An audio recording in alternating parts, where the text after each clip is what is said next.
mwana wake, kuti yese wokhulupirira mwa iye akalandire moyo wake. Yesu anatifera pamtanda Gologota kutichotsera zochimwa zathu. Anakwapulidwa nachitidwa chipongwe kupulumutsa iwe ndine. Koma ine ndidzamumirira mpaka ndidzapeze moyo osatha kumwambato. Kodi m'bale wanga sufuna kupitako komwe tikapeze mpumulo? Kodi iwe udzamumirira mpaka udzapeze moyo osatha kumwambako? Kodi m'bale wanga sufuna kupitako komwe ukapeze mpumulo?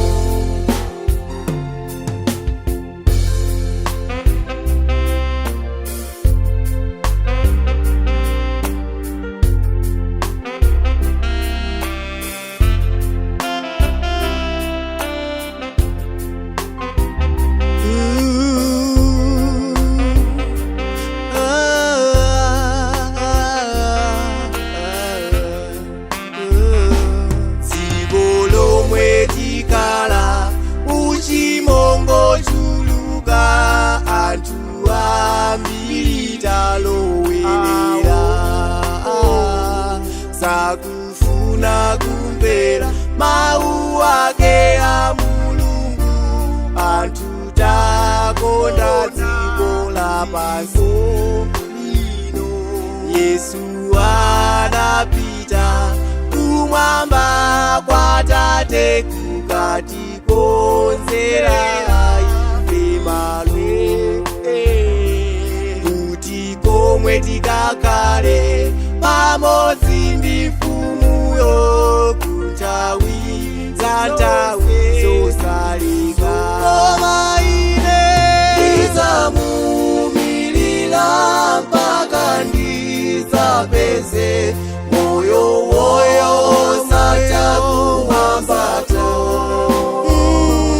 Kodi m'bale wanga sufuna kupitako komwe tikapeze mpumulo? Kodi iwe udzamumirira mpaka udzapeze moyo osatha kumwambato?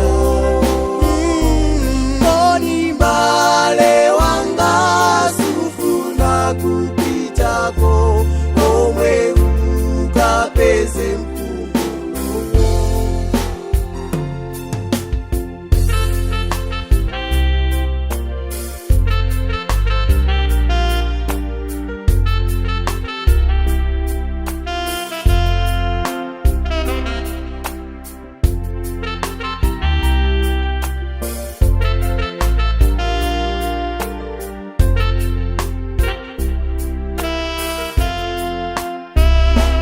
Yesu aitana waima pakomo wakufuna iwe ndine tilowemo tilape machimo kuti tikalandire moyo osatha kumwambako. Yesu akubwera posachedwa pakuzatenga onsewo kulungama. Adzatetsa mavuto a dziko lino lapansi ndi kutipatsa ife moyo wake.